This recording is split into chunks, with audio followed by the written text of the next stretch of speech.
Ya, coba kita perhatikan sekarang apa definisi dari subgrup ya. Nah, definisinya yaitu kalau kita punya suatu grup G dan H adalah himpunan bagian dari G, maka H disebut subgrup dari G jika H subgrup di bawah operasi biner yang sama dengan operasi biner pada G. Nah, notasi subgrup itu ini.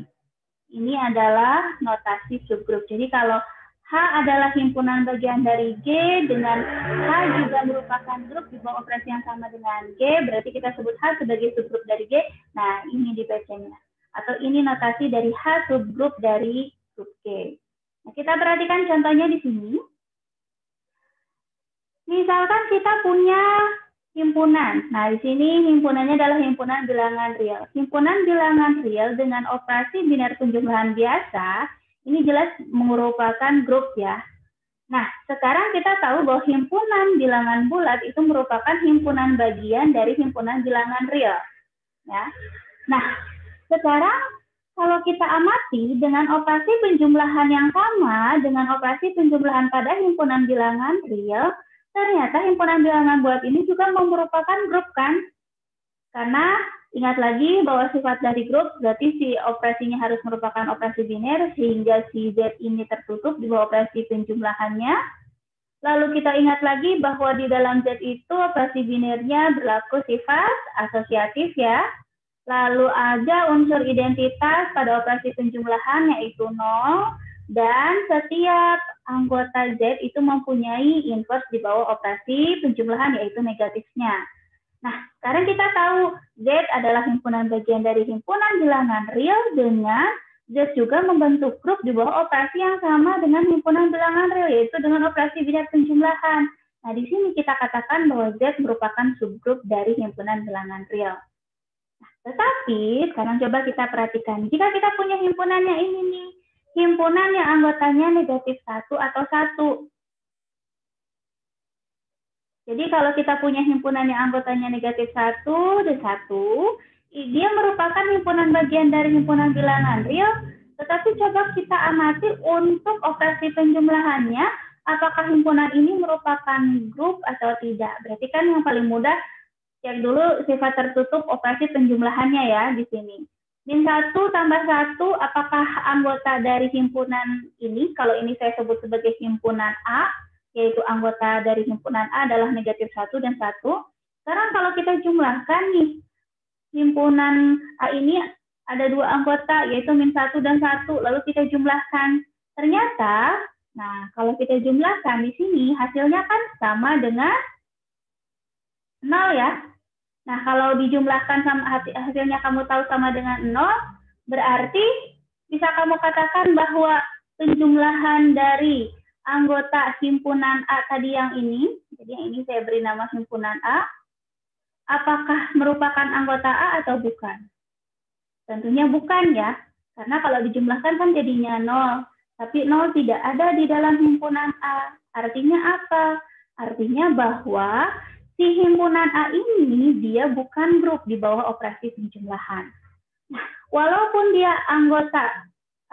walaupun dia himpunan bagian, tapi karena dia bukan merupakan grup di bawah operasi yang sama dengan himpunan bilangan real, maka kita katakan bahwa himpunan A ini, yaitu yang anggotanya min 1 dan 1, dia bukan subgrup di bawah himpunan bilangan real. Nah, ini contoh yang paling mudah. Kita lihat contoh selanjutnya.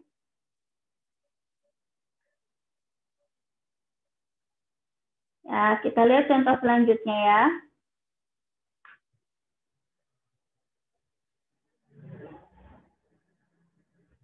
Nah, sekarang kalau kita berbicara himpunan bilangan real tanpa unsur 0. Ya. Jadi, himpunan bilangan real yang tidak memuat 0.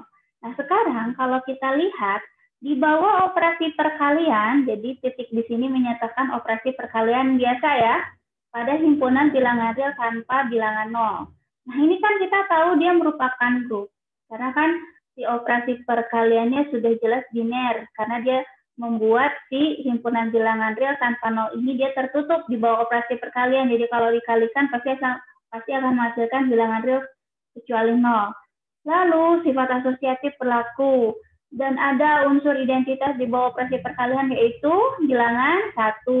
Dan setiap anggota dari bilangan himpunan bilangan real tanpa 0 ini di bawah operasi perkaliannya itu pasti akan selalu mempunyai inverse yaitu sepernya. Jadi dia grup ya. Sekarang kamu perhatikan himpunan bilangan rasional. Nah, himpunan bilangan rasional kecuali 0 itu juga merupakan himpunan bagian dari himpunan bilangan real tanpa unsur 0 kan?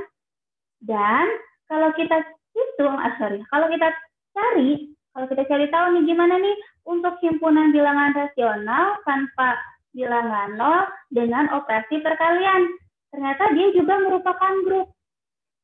Dengan kata lain, karena dia membentuk grup di bawah operasi perkalian yang sama dengan si himpunan tadi yang ini, himpunan bilangan real tanpa unsur 0 ini, jadi ada himpunan bagian dari himpunan bilangan real tanpa bilangan 0 ya, yaitu himpunan bilangan rasional tanpa 0, dan ternyata dia membentuk grup di bawah operasi yang sama, yaitu pada operasi perkalian biasa, maka kita katakan bahwa himpunan bilangan rasional tanpa bilangan 0 ini merupakan subgrup dari himpunan bilangan real tanpa unsur 0 juga. Ya, tanpa bilangan 0. Jadi kita tahu nih. Sekarang kalau kita pakai himpunan yang tadi, yaitu himpunan A yang tadi, yang anggotanya adalah min 1 dan 1. Nah, himpunan yang anggotanya min 1 dan 1 ini adalah himpunan bagian, ya kan? Dari himpunan bilangan real tanpa bilangan 0 kan? Dan sekarang kalau kita lihat si himpunan ini, himpunan bilangan yang anggotanya min 1 dan 1 ini akan membentuk grup di bawah operasi perkalian biasa yang sama dengan ini. Ya, karena kalau dikalikan kan hasilnya min 1 dikalikan dengan min 1 ya 1. Min 1 kali min 1 ya min 1. Gitu. 1 kali 1 ya 1.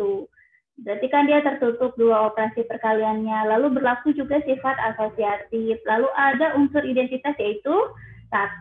Dan setiap anggota ini merupakan saling inverse. Berarti dia memenuhi kriteria grup ya. Sehingga kita katakan apa? Kita katakan bahwa himpunan A ini dia juga merupakan grup di operasi perkalian yang sama. Sehingga A adalah subgrup dari himpunan bilangan real tanpa unsur 0. Nah, sekarang kalau seandainya saya tanya, apakah A yang merupakan himpunan yang anggotanya min 1 ini, dia subgrup bukan dari himpunan bilangan rasional tanpa unsur 0. Ada yang bisa jawab? Silakan aktifkan mikrofonnya. Siapa yang bisa jawab? Kira-kira himpunan A ini dia merupakan dari himpunan bilangan ini. Silakan, siapa yang mau jawab? Ya Bu, termasuk grup. Ya, kenapa Pit dia termasuk subgrup? Karena himpunan rasional tanpa 0 itu di atasnya itu merupakan bagian dari himpunan rasional tanpa 0, Bu.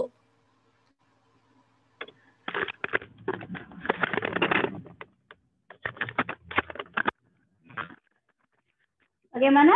Maaf, bisa ulangi? Pit? Kenapa si A ini subgrup dari ini? Syarat subgrup itu karena apa? yang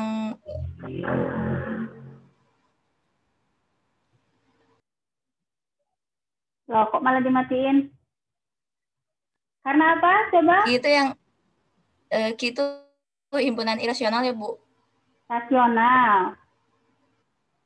Nah, kan di atasnya juga merupakan bagian dari himpunan rasional kurang dari 0, Bu. Sedangkan himpunan rasional Bukan kurang dari 0-nya merupakan dibacanya bukan kurang dari tanpa 0. Tanpa 0. Kumaha ya. Iya, tanpa 0. Maaf. Oke, nah himpunan bilangan rasional tanpa 0 tadi kan grup ya pada operasi perkalian. Dan ini juga himpunan A ini juga grup pada operasi perkalian. Nah, berarti karena si A ini adalah subset atau himpunan bagian dari himpunan bilangan rasional tanpa 0, maka kita katakan A ini juga merupakan subgrup ya. dari himpunan bilangan rasional tanpa nol. Oke. Kalau seandainya kita punya suatu himpunan, nih perhatikan ya contoh selanjutnya. Kalau kita punya suatu himpunan yang anggotanya hanya E saja, ya. E di sini ini adalah unsur identitas dari grup G. Nah, jadi kalau kita punya suatu himpunan yang hanya memuat unsur identitas saja, dan begitu pula si himpunan G itu sendiri, ini masing-masing adalah subgrup dari G. Jadi himpunan yang hanya beranggotakan unsur identitas dan G itu sendiri, dia merupakan subgrup-subgrup dari G dan disebut sebagai apa? Subgrup tak sejati. Jadi kalau subgrup yang sejati yang mana? Ya subgrup-subgrup dari G kecuali himpunan yang anggotanya unsur identitas saja dan G itu sendiri. Nah, subgrup yang anggotanya hanya unsur identitas, ini kita sebut sebagai subgrup trivial. Sedangkan selainnya itu sebagai subgrup non-trivial. Berarti kalau tadi nih kita bicara himpunan bilangan real tanpa unsur nol ya. Berarti di sini kira-kira apa sih subgrup tak sejatinya? Jadi kalau seandainya kamu punya grupnya ini. Grupnya itu adalah himpunan bilangan real tanpa unsur nol dengan operasi perkalian. Coba ada yang bisa sebutkan apa sih subgrup sejati, tak sejati. Ada yang bisa kasih contoh subgrup tak sejatinya apa? Dan siapa yang bisa kasih contoh subgrup sejatinya? Berdasarkan definisi ini tadi, kalau subgrup tak sejati berarti suatu himpunan bagian dari, kalau kita bicara ini sebagai G-nya, berarti harus cari dulu nih unsur identitasnya apa dan himpunan G itu sendiri. Ada yang bisa bantu jawab apa subgrup tak sejatinya? Berarti kan kamu harus cari unsur identitas di bawah operasi perkalian pada himpunan bilangan real tanpa nol. Coba, siapa yang bisa kasih tahu? Yang lainnya? Gimana? Nur, kumaha Nur? Kamu punya grup nih, himpunan bilangan real tanpa nol dengan operasi binernya perkalian. Apa subgrup tak sejatinya, Nur?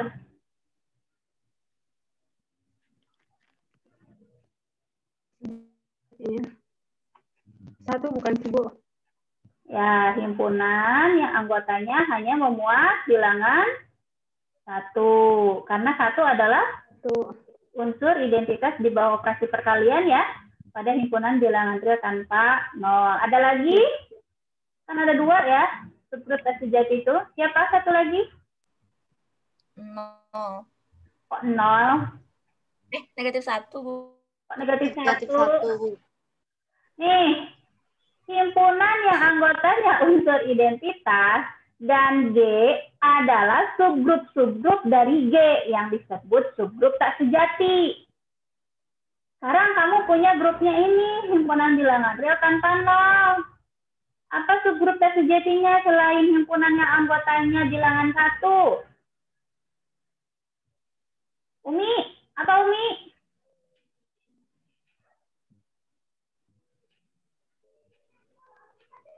Si Umi juga ditunduk itu mas. Himpunan bilangan real bukan, Bu? Himpunan bilangan real.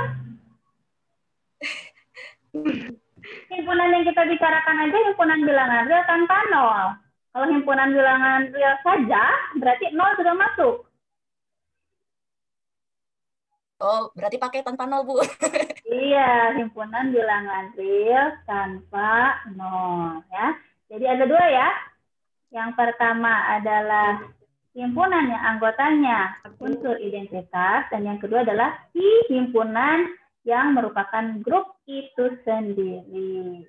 Nah sekarang kalau saya tanya, bisa nggak sebutkan subgrup sejatinya? Contoh satu aja, nggak usah semua.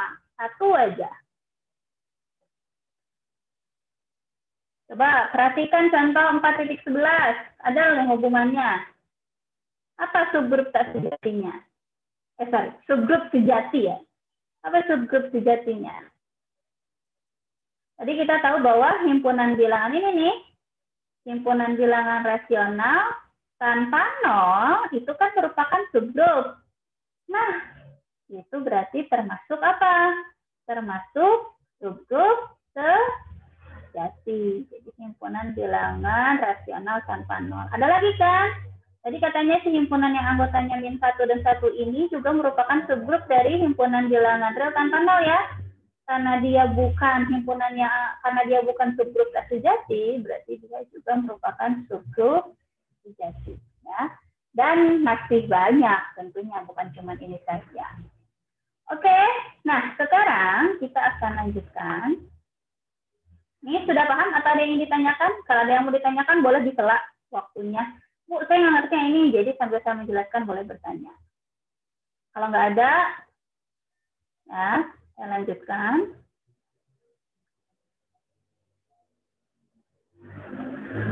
Sekarang kita akan membahas satu teorema, di mana pada teorema ini, nah di sini dikatakan bahwa jika kita punya suatu grup, misalkan grupnya itu adalah grup G, lalu H ini merupakan himpunan bagian dari G dengan hanya adalah bukan himpunan kosong. Jadi setidaknya dia mempunyai satu anggota. Nah, H ini subgrup dari G jika dan hanya jika. Jadi sekarang kita ingin melihat suatu himpunan itu subgrup atau tidak, bisa menggunakan definisi yang tadi atau menggunakan teorema. Tapi tentunya teorema ini harus kita buktikan dulu. Nah, di sini dikatakan H subgrup dari G ini jika dan hanya jika. Ingat kalau jika dan hanya jika berarti berlaku dua arah ya. Berlaku apa? Yang pertama, H haruslah tertutup di bawah operasi yang sama pada G. Jadi kalau kita punya A dan B anggota H, berarti AB-nya juga anggota H. Nah, di sini operasinya perkalian, tapi bukan perkalian biasa ya, abstrak di sini. Jadi perkaliannya ini adalah sesuai dengan definisi operasi biner pada grup G. Lalu yang kedua, jika A anggota H, maka inverse dari A itu juga haruslah anggota H. Jadi inverse ini yang tergantung pada operasi binernya. Nah, sekarang kita coba buktikan, karena di sini ada kata jika dan hanya jika, berarti ada dua arah ya.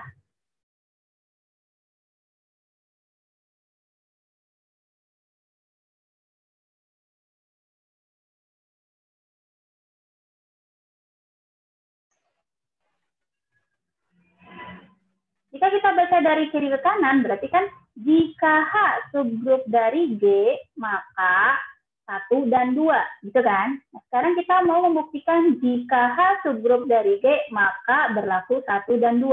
Berarti hipotesisnya adalah hanya subgrup dari G, dan yang harus dibuktikan adalah poin 1 dan poin 2. Nah, ini bisa langsung terbukti. Kenapa? Kan kita tahu H subgrup dari G. Berdasarkan definisi, kalau H subgrup dari G, berarti si H ini juga merupakan grup kan? Di bawah operasi yang sama dengan G. Berarti otomatis sudah terbukti bahwa hanya tertutup di bawah operasi dari G. Dan yang kedua, karena dia grup, tentunya dia untuk setiap anggotanya akan mempunyai inverse-nya. Jadi sudah langsung otomatis berlaku berdasarkan definisi dari subgrup. Nah, sekarang bagaimana kalau kita buktikan dari kanan ke kiri? Berarti kalau dari kanan ke kiri, cara membacanya gimana? Jika 1 dan 2, maka H subgrup dari G, gitu kan? Berarti hipotesisnya itu adalah poin 1 dan poin 2, dan yang harus kita buktikan adalah H-nya ini merupakan subgrup dari G. Gimana caranya? Nah, sekarang kita lihat di sini. Kita sudah tahu hipotesisnya bahwa H memenuhi 1 dan 2, yaitu H tertutup di bawah operasi yang sama dengan G. Lalu yang kedua tadi bahwa untuk setiap anggota H, inverse-nya juga anggota H. Sekarang kita mau membuktikan H ini adalah subgrup. Jadi kalau ingin membuktikan H ini adalah subgrup, ingat kembali berdasarkan definisi, si H ini haruslah merupakan grup yang sama di bawah operasi G. Jadi sekarang kita lihat. Yang pertama, karena kita berbicara operasinya yang sama dengan G, kita cek dulu tertutup tidak, gitu kan? Ya karena dia tadi memenuhi 1, kan di 1 itu dikatakan bahwa H tertutup di bawah operasi dari G. Berarti kita sudah menunjukkan bahwa si operasi biner pada H itu sama dengan G dan tertutup. Lalu yang kedua, ini 3 poin yang untuk membuktikan grupnya. Yang pertama, sifat asosiatif terpenuhi tidak? Ya, tentunya karena tadi si H ini adalah subset dari G, dia adalah himpunan bagian dari G, otomatis kan setiap anggota A, B, C di G, karena G ini adalah grup, berlaku asosiatif kan? Dan akibatnya, karena si H ini subset dari G, ya, berarti untuk setiap X, Y, Z di dalam H, berarti kan si X, Y, Z ini juga ada di dalam G, karena si H-nya adalah subgrup dari G. Berarti berlaku X, Y, Z, X, Y kali Z sama dengan X kali Y, Z ya. Jadi di sini berlaku sifat asosiatif. Lalu yang kedua, ada tidak unsur identitasnya? Nah, setiap tadi kan kalau seandainya dilihat di yang dua, gitu kan? Nah, di yang dua di sini A untuk setiap anggota H, maka berlaku inverse A itu juga anggota H. Sekarang kita mau melihat nih, apakah setiap anggota H mempunyai inverse? Tidak ya, karena yang tadi yang berdasarkan si 2, poin kedua, karena 2 ini menjadi hipotesis, setiap unsur dari H atau anggota dari H mempunyai inverse. Berarti ada inverse untuk setiap anggota H. Berarti tinggal satu lagi, buktikan ada identitas atau tidak. Nah, sekarang untuk membuktikan ada identitas atau tidak di H, kita perlihatkan nih. Untuk memeriksanya, kan kita hitung nih. Untuk setiap A di H, kita tahu dia ada inverse-nya berdasarkan poin 2. Lalu, karena di H ini juga berlaku sifat tertutup berdasarkan poin 1, berarti kalau kita kalikan A dengan A inverse, begitu juga A inverse dengan A itu harus menghasilkan suatu unsur di dalam H, gitu kan? Nah, sekarang kita tahu A dan A inverse ini kan saling inverse, berarti kalau dikalikan akan menghasilkan unsur identitas. Karena berlaku sifat tertutup di dalam operasi, di sini perkalian tapi abstrak ya, pada H, maka unsur identitasnya jelas merupakan anggota H. Berarti di sini bisa kita katakan bahwa ada unsur identitas di dalam H. Nah, karena si H-nya ini memenuhi sifat-sifat grup atau aksioma grup, maka kita katakan H adalah subgrup dari G. Ya, karena H-nya juga merupakan grup di bawah operasi yang sama dengan G. Nah, ini contoh, ini teorema yang pertama. Jadi, sekarang, kalau kita ingin membuktikan suatu himpunan, apakah dia merupakan subgrup atau tidak, kalian punya dua cara. Yang pertama yaitu dengan menggunakan definisi dari subgrup, dan yang kedua menggunakan teorema ini. Nah, selain teorema yang barusan, ada satu teorema lagi yang mempermudah kita untuk menentukan apakah suatu himpunan bagian itu juga merupakan subgrup atau tidak. Caranya malah lebih mudah. Kalau tadi di teorema sebelumnya ada 2 poin yang harus kita buktikan ya, yaitu sifat tertutup pada operasi yang sama di bawah grup G-nya, dan yang kedua setiap anggotanya mempunyai inverse. Nah, kalau teorema yang kedua di sini, untuk membuktikan H itu subgrup dari G, di sini jika dan hanya jika cukup buktikan satu saja, bahwa untuk setiap X dan Y di dalam H, maka perkalian X dengan Y inverse-nya itu juga ada di dalam H. Jadi lebih mudah. Berarti sekarang kita coba buktikan dulu. Nah, dari kiri ke kanan. Sama seperti tadi, kalau dari kiri ke kanan berarti kan kita punya pernyataannya H subgrup dari G, jika H subgrup dari G, maka untuk setiap X dan Y anggota H, X, Y inverse juga anggota H. Berarti hipotesisnya adalah H subgrup dari G, dan yang harus kita buktikan adalah untuk setiap X, Y anggota H, X, Y inverse-nya juga anggota H. Nah, pembuktian dari kiri dan ke kanan ini pasti sudah otomatis terbukti, sama seperti yang tadi. Karena apa? Kan kita tahu di hipotesis hanya subgrup. Kalau hanya subgrup berdasarkan definisi subgrup, berarti si H-nya juga grup. Kalau si H-nya ini grup, pasti untuk setiap Y di dalam H ada inverse, gitu kan? Nah, karena ada inverse, berarti dengan cara mengalihkan sembarang anggota X, pasti untuk setiap X dan Y akan berlaku X, Y inverse juga ada di dalam H. Nah, ini pembuktian dari kiri ke kanan. Nah, untuk pembuktian dari kanan ke kirinya, ini latihan PR ya buat kalian. Caranya berarti yang menjadi hipotesis di sini, ini PR ya. Ini PR. Ya, berarti di sini yang harus kalian buktikan adalah jika untuk setiap X dan Y anggota H itu berlaku X, Y inverse anggota H, maka H ini haruslah merupakan subgrup dari C. Tapi siapa yang jadi hipotesisnya? Ini yang menjadi hipotesisnya. Ya, dan ini yang harus kalian buktikan. Berarti apa yang harus terbukti? Ada berapa yang harus terbukti? Ketertutupan operasi biner pada H, ya. Lalu aksioma grup pada H. Jadi kalian harus membuktikan bahwa untuk setiap yang tertutup, untuk setiap X dan Y di H, X kali Y-nya harus anggota H. Terus yang kedua, buktikan sifat asosiatif pada H berlaku. Yang ketiga, buktikan bahwa ada unsur identitas pada H. Dan yang keempat, buktikan bahwa setiap anggota H ini mempunyai inverse yang juga berada dalam H. Ya. Caranya ya tidak jauh berbeda dengan cara pembuktian dari kanan ke kiri pada teorema sebelumnya. Cuman bedanya kalau di teorema sebelumnya kan kalian punya hipotesisnya ada 2 poin ya. Tapi di sini kalian hanya punya 1 poin saja, yaitu mengenai informasi bahwa setiap X Y di dalam H, X kali Y inverse-nya adalah anggota H. Oke, nah ini PR ya. Nah sekarang kita lihat lagi apa sih contoh dari subgrup. Nah di sini saya punya contoh lainnya. Contoh lain dari subgrup. Di sini misalkan kita punya suatu grup yang merupakan himpunan matriks. Himpunan matriks berordo 2x2 dengan determinannya tidak sama dengan 0. Nah, di sini kalau kamu cari tahu nih, dia grup di bawah operasi apa? Tentunya di bawah operasi perkalian ya. Jadi M2Z ini grup di bawah operasi perkalian matriks. Nah, anggota-anggota dari anggota dari matriks dalam himpunan M2Z ini, yaitu matriks berordo 2x2 yang determinannya tidak sama dengan 0, unsur-unsurnya itu adalah himpunan bilangan bulat. Sekarang, ada satu himpunan lainnya, yaitu M2 bintang. Nah, M2 bintang ini berbeda dengan M2Z. Kalau M2Z ini syaratnya hanya determinannya saja tidak sama dengan 0.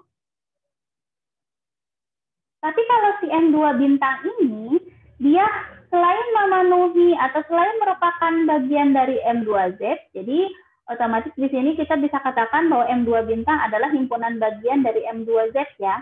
Jadi M2 bintang adalah himpunan bagian dari M2. Nah, ada syaratnya lagi bahwa si determinannya itu, ini bukan A, tapi B ini harusnya. Nah, jadi anggota M2 bintang ini adalah sembarang matriks D yang berukuran 2x2 yang determinannya sama dengan 1. Nah, sekarang ini kita harus buktikan bahwa M2 bintang Z ini merupakan subgrup dari M2Z. Ya. Bentar, saya buka dulu.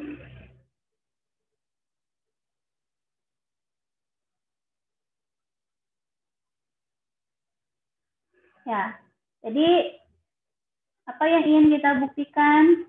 Bahwa tadi di hipotesisnya, gitu kan? Kita punya apa? Kita punya M2, ya, M2Z, di mana ini adalah himpunan matriks berordo 2x2, ya, dengan determinannya ini tidak sama dengan 0, dan unsur-unsur A-nya ini itu adalah anggota dari himpunan bilangan bulat. Oke. Sedangkan kita punya M2 bintang, itu adalah himpunan matriks-matriks yang dia merupakan anggota dari M2, ya, tapi determinannya sama dengan 1. Ya, jadi dari sini Berdasarkan kedua informasi ini, berarti kita punya informasi apa? Bahwa M2 bintang ini merupakan subset dari M2. Ya, kalau sama dengan sih sebenarnya tidak tepat, tapi subset saja. Ya. Nah, sekarang apa yang ingin dibuktikan? Berarti di sini yang harus kita buktikan itu bahwa si M2 bintang merupakan subgrup dari M2, ya. Karena diketahui si M2 ini merupakan grup, ya, dia merupakan grup di bawah operasi perkalian matriks.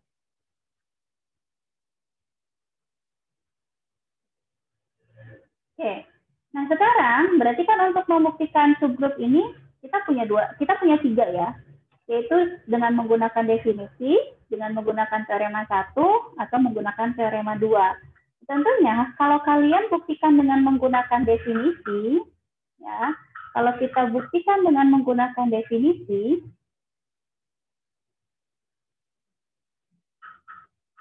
berarti ada 4 hal yang harus kalian tunjukkan. Yang pertama, bahwa jadi si M2 bintang ini tertutup di bawah operasi perkalian matriks.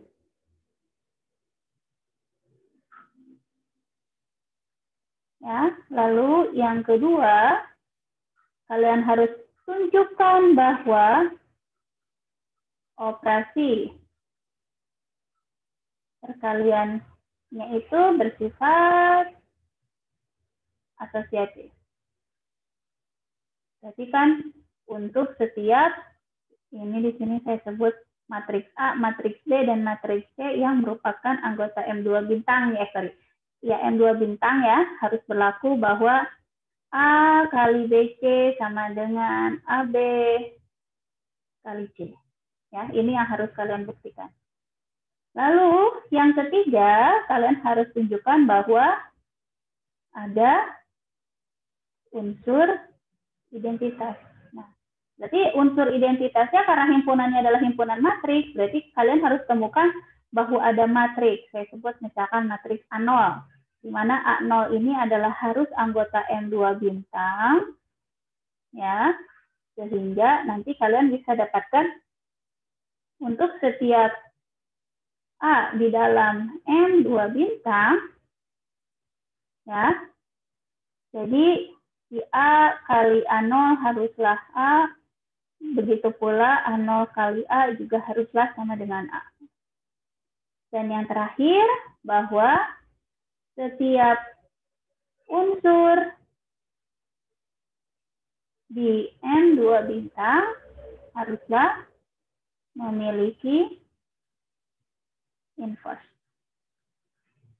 Ya, jadi untuk setiap A di dalam M2 bintang haruslah ada A inverse juga anggota M2 bintang, sehingga nanti kalau A kita kalikan dengan A inverse, begitu pula A inverse kalau kita kalikan dengan A itu haruslah sama dengan unsur identitas yang tadi kita temukan di poin ketiga.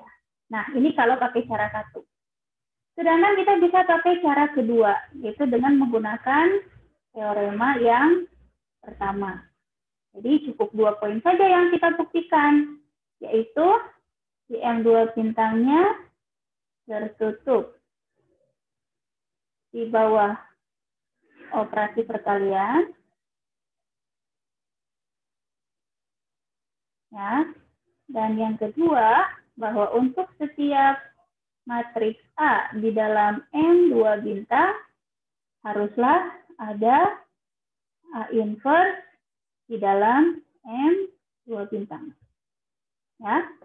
Nah, kita juga bisa pakai cara ketiga, yaitu menggunakan teorema yang kedua.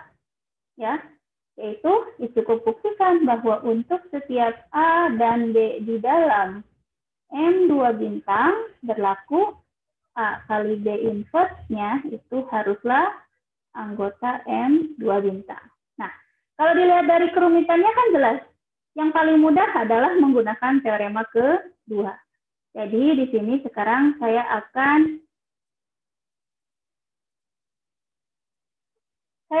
coba buktikan dengan menggunakan teorema yang kedua.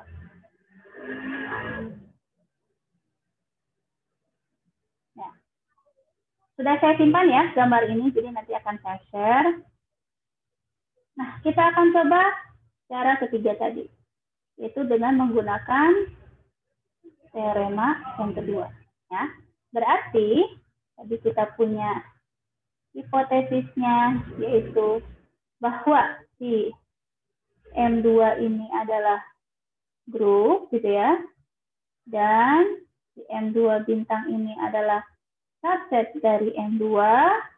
Sekarang yang akan kita buktikan yaitu bahwa si M2 bintangnya ini merupakan subgrup dari M2, yaitu dengan cara membuktikan untuk setiap A dan B matriks-matriks di dalam M2 bintang berlaku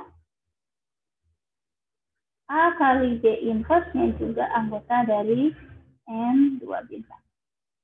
Ya, kita coba buktikan.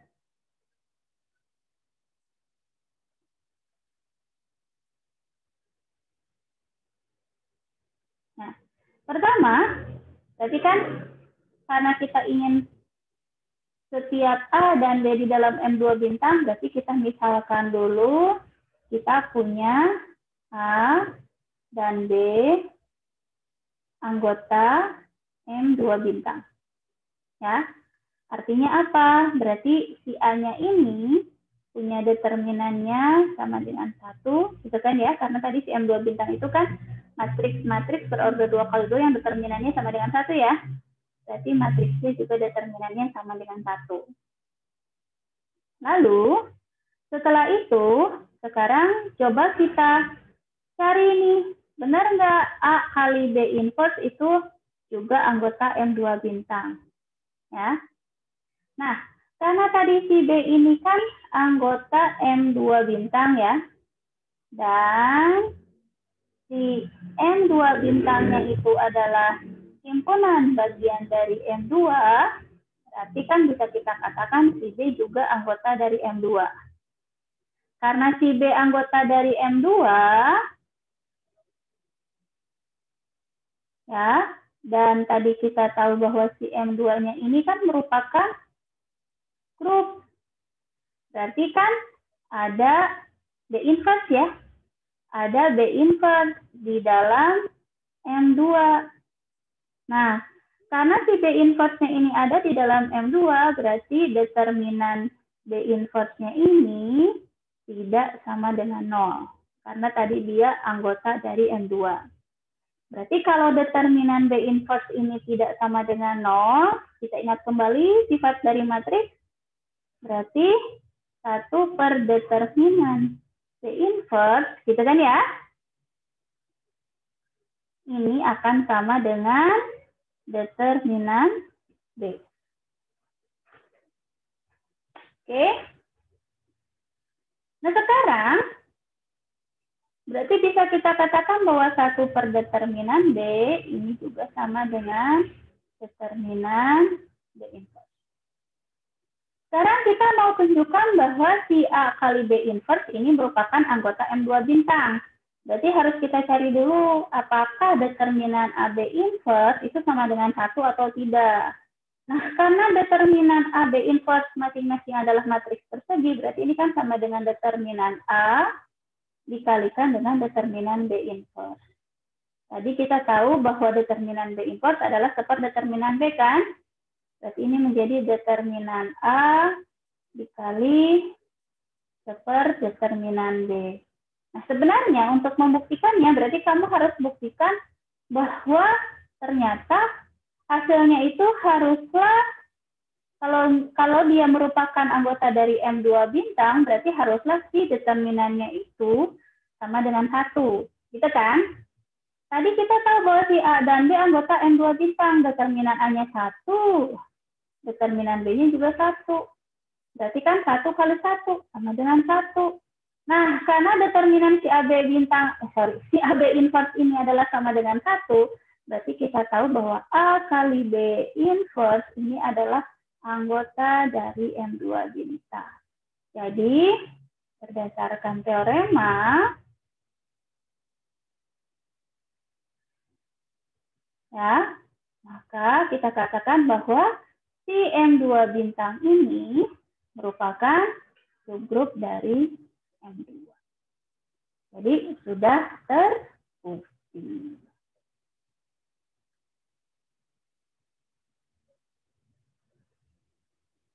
Gimana? Sampai sini? Ada yang ditanyakan dulu? Tidak?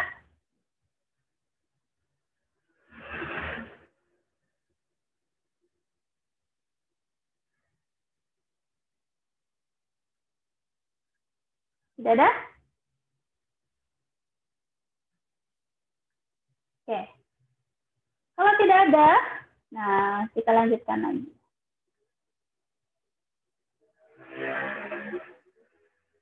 Sekarang kita lihat contoh selanjutnya. Sekarang kita beralih ke himpunan fungsi-fungsi. Ya. Kalau tadi kita bicara himpunannya adalah himpunan matriks, sekarang kita punya himpunannya himpunan fungsi-fungsi. Nah, misalkan F ini adalah himpunan fungsi-fungsi real yang domain atau daerah asalnya adalah himpunan bilangan real. Jadi si F ini dia memetakan dari himpunan bilangan real ke himpunan bilangan real. Di bawah operasi penjumlahan fungsi. Ya. Nah, himpunan F ini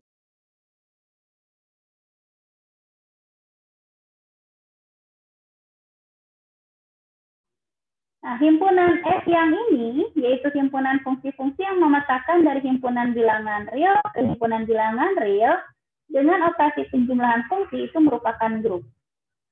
Oke, nah sekarang ada dua hal yang ingin kita periksa. Yang pertama, jika kita punya F bintang. F bintang ini adalah himpunan yang terdiri dari fungsi-fungsi real yang kontinu. Ingat ya, kalau kamu punya suatu fungsi, itu kan bisa ada yang kontinu, bisa juga ada yang tidak kontinu. Nah, sekarang kita bicara F bintang. F bintang ini adalah himpunan fungsi-fungsi real yang kontinu.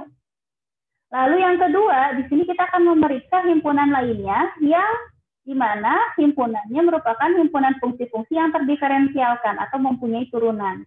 Kita cek apakah F bintang dan himpunan fungsi yang lain ini, apakah dia merupakan subgrup atau tidak. Nah, kalau F bintang di sini kan buktikan dia subgrup, berarti harus terbukti subgrup. Tapi kalau yang si himpunan yang ternyata anggotanya adalah fungsi yang terdiferensialkan atau yang punya turunan, itu ya mungkin bisa jadi bukan subgrup. Nah, sekarang coba kita buktikan bersama.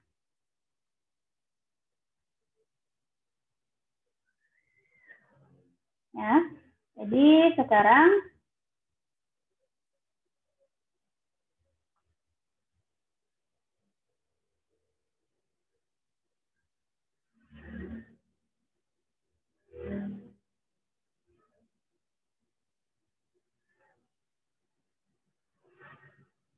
bentar ya, salah share ya.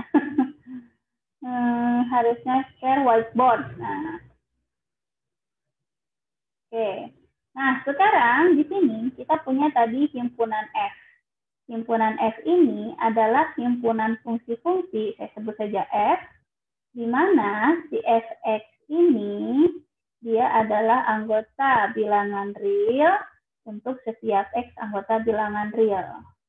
Ya. Sedangkan sekarang kita punya F bintang. F bintang ini adalah F kecil yang merupakan fungsi-fungsi yang sama seperti yang kita bicarakan di dalam himpunan F besar, tetapi si F ini dia kontinu. Ya. Jadi ini hipotesisnya.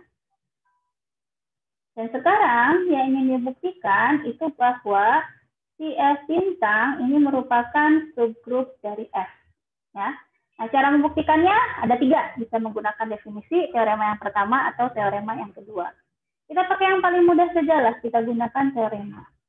Jadi kalau ingin membuktikan dengan menggunakan teorema, sama saja di sini kamu ingin membuktikan bahwa untuk setiap F dan G di dalam F bintang, gitu ya, Fg inverse-nya itu haruslah anggota F bintang. Gitu ya.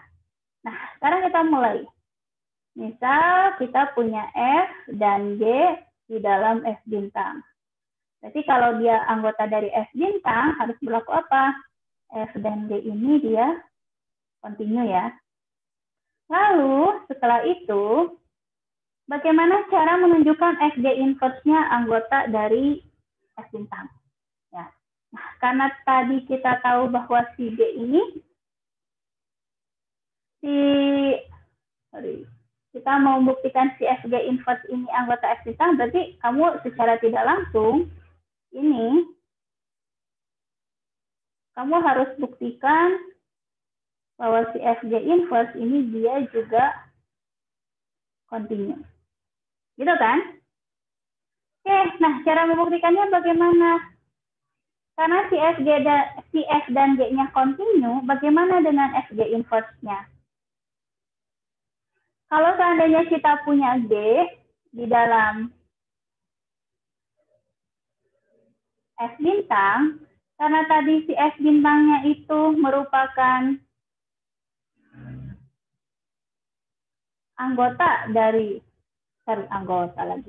himpunan bagian dari F, ya, maka pastinya kalau si G ini dia merupakan fungsi yang kontinu, dia akan berbentuk fungsi yang bijektif. Jadi kalau bijektif pasti akan ada, ya.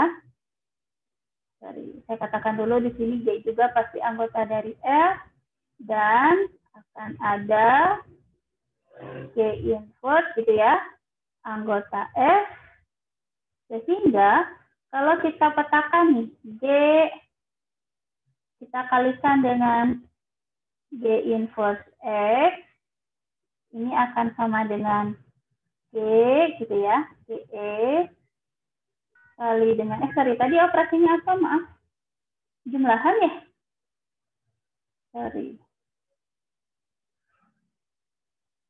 Ya, sehingga G tambah G inverse, nah berarti ini ada yang salah nih, letak ini kan perkaliannya abstrak. Nah, karena operasi yang kita punya adalah operasi penjumlahan matriks, maka ini F bukan F G inverse, tapi F tambah G inverse.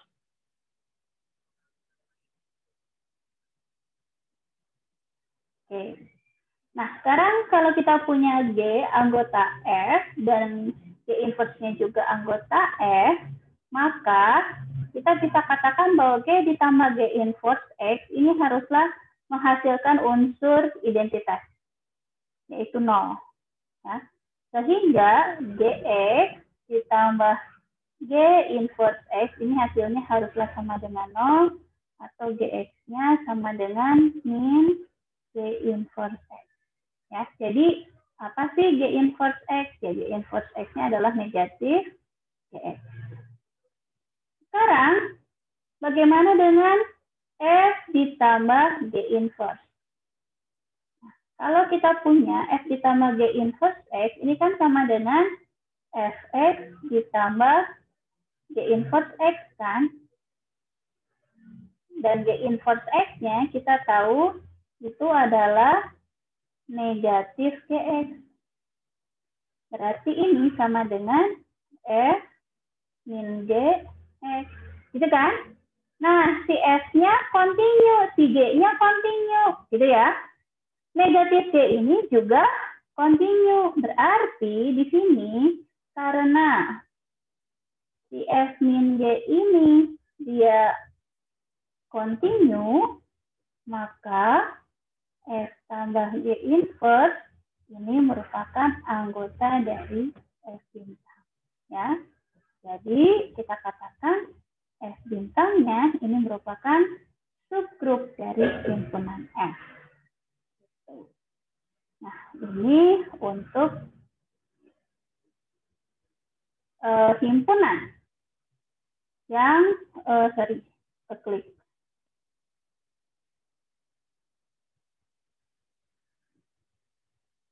Ya, Ini untuk himpunan yang merupakan himpunan dari fungsi-fungsi real, dan kita punya subhimpunannya adalah himpunan yang kontinu. Kalau kontinu artinya kan untuk setiap, jadi kalau kalian bayangkan untuk setiap X-nya itu selalu ada nilai Y-nya, dan di kiri kanan dari setiap X itu juga akan sama nilainya. Jadi limit kiri dan limit kanannya juga akan sama. Berarti kalau kamu punya fungsi yang kontinu, maka pasti akan berbentuk fungsi yang bijektif ya. Pasti akan ada bukan ada yang bijektif ya. Tapi maksudnya dia kalau dicerminkan terhadap sumbu X, karena di sini operasinya kan operasi penjumlahan ya. Maka kalau dicerminkan itu selalu dia punya pencerminannya.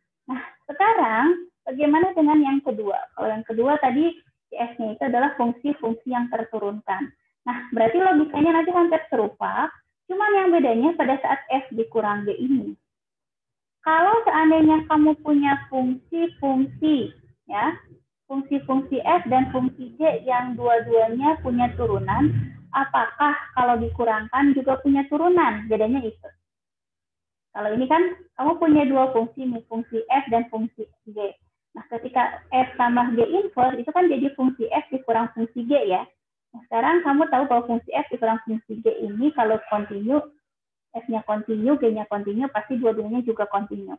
Sekarang kalau kamu bayangkan, kamu punya F bintang lainnya itu adalah fungsi-fungsi yang terturunkan atau punya turunan, kamu punya F punya turunan, G punya turunan, apakah kalau dikurangkan tetap punya turunan atau enggak? Jawabannya tetap punya kan? Maka pasti untuk memeriksa jawaban yang kedua, apakah dia merupakan subgrup, nanti kamu ketemu bahwa jawabannya juga merupakan subgrup. Tapi nggak akan saya bahas. Jadi itu clue-nya untuk menjawab pertanyaan yang kedua. Oke, nah selanjutnya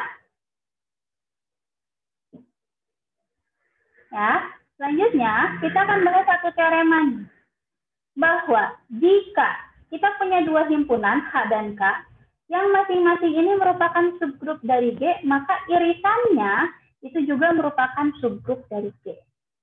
Cara membuktikannya bagaimana? Berarti berdasarkan teorema ini untuk membuktikannya kita punya hipotesisnya apa? Ya. Jadi hipotesisnya H-nya dan K-nya ini merupakan subgrup. Anggap saja grupnya adalah grup G. Ya. Lalu yang akan kita buktikan yaitu irisannya H dengan K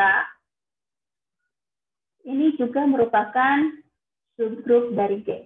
Untuk membuktikan subgrup kan kalian bisa menggunakan tiga cara. Definisi, teorema 1 atau teorema 2. Kalau mau pakai yang paling mudah kita gunakan teorema 2.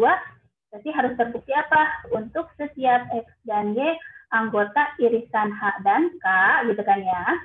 Harus berlaku X, Y inverse-nya juga anggota irisan H dan K. Oke. Coba kita buktikan. Tadi kita tahu bahwa di hipotesis H maupun K ini merupakan subgrup.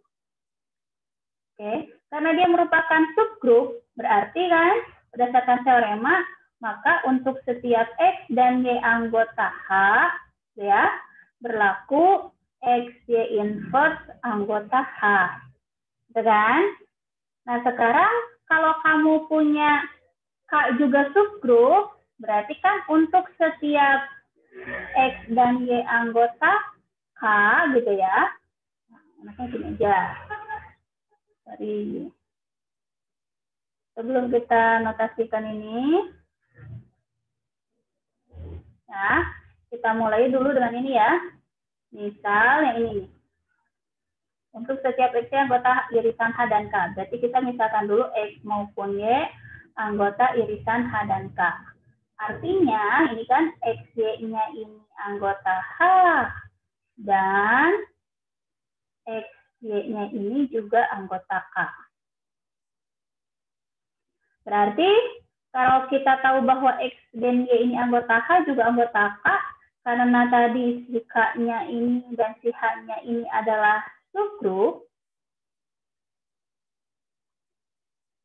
ya, berarti kita dapatkan bahwa si X, Y inverse-nya ini anggota H, karena si H-nya subgrup ya, dan XY inverse-nya ini juga anggota K. Apa akibatnya kalau kamu punya pernyataan A anggota H dan B A anggota A dan B anggota jangan A, C anggota A dan C anggota B. Berarti kan si C-nya anggota irisan AB. Maka di sini kita katakan bahwa XY inverse-nya anggota irisan H dan K. Sudah terbukti. Terbukti apa? Bahwa irisan HK-nya ini merupakan subgrup. Gampang ya? Jadi kelihatan rumit pembuktian teoremanya, tapi sebenarnya mudah. Oke, kita lanjutkan lagi. Kalau nggak salah cukup satu slide lagi deh. Oh, udah selesai. Nah, ini materi kita hari ini, jadi mengenai subgrup. Jadi ingat lagi, ketika kita ingin membuktikan suatu himpunan merupakan subgrup atau tidak, berdasarkan definisinya, syaratnya itu dia merupakan himpunan bagian yang juga merupakan grup di bawah operasi biner yang sama, atau kita bisa tunjukkan dengan menggunakan teorema ya. Ada dua teorema. Kalau teorema 1, berarti ketika kita ingin membuktikan H itu subgrup, ketika dia sudah tahu merupakan suatu himpunan bagian yang tidak kosong, berarti kalian harus buktikan bahwa dia tertutup di bawah operasi yang sama dengan G dan ada inverse untuk setiap unsurnya. Tapi cara yang lebih mudah, kita gunakan teorema yang kedua, yaitu bahwa ketika kita sudah tahu bahwa si H-nya ini adalah subhimpunan atau subset tak kosong dari grup G, nah untuk membuktikan subgrupnya, buktikan saja bahwa untuk setiap dua unsur di dalam H, ingat ya, perkalian ini bergantung pada definisi operasi binernya. Jadi kayak tadi, kalau operasi binernya penjumlahan berarti dibacanya bukan X kali Y inverse, tapi X tambah Y inverse. Nah, ini juga harus merupakan anggota H. Nah, itulah cara membuktikan subgrup. Oke, sampai sini. Ada yang mau ditanyakan? Silakan.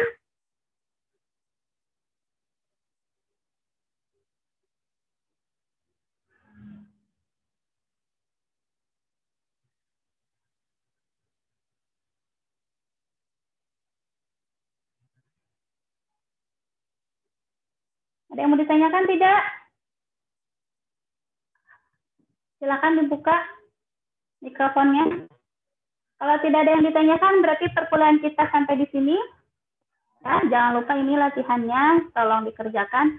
Buktikan dari arah kanan ke kiri, yaitu pernyataan jika untuk setiap XY anggota H dengan XY inverse anggota H, maka H-nya subgrup dari C. Nah, itu PS-nya. Ya, tadi clue-nya udah dikasih tahu, berarti ada SMK. Ya, silakan. Video ininya nanti dimasukin ke itu Bu, di share Bu.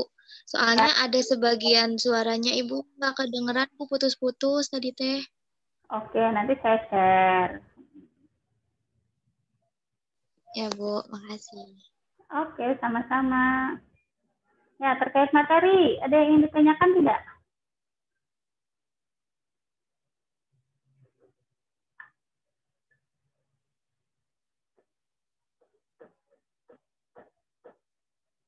Ya, ini ada yang mau ditanyain nggak?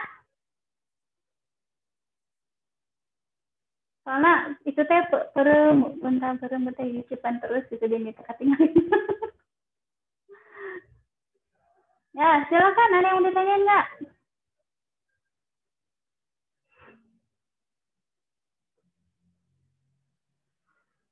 Berarti kalau nggak ada yang mau ditanyain udah paham banget ya atau udah jelas banget ya?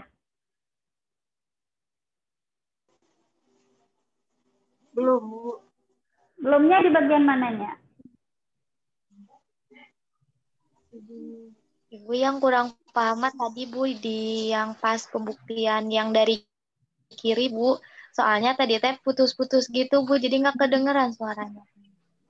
Pembuktian dari kiri. Ke arah kiri atau dari kiri? Yang dari arah kiri itu Bu, tadi. Yang mana yang ini? Yang ini? Yang mana? Yang sebelum itu Bu, soal latihan.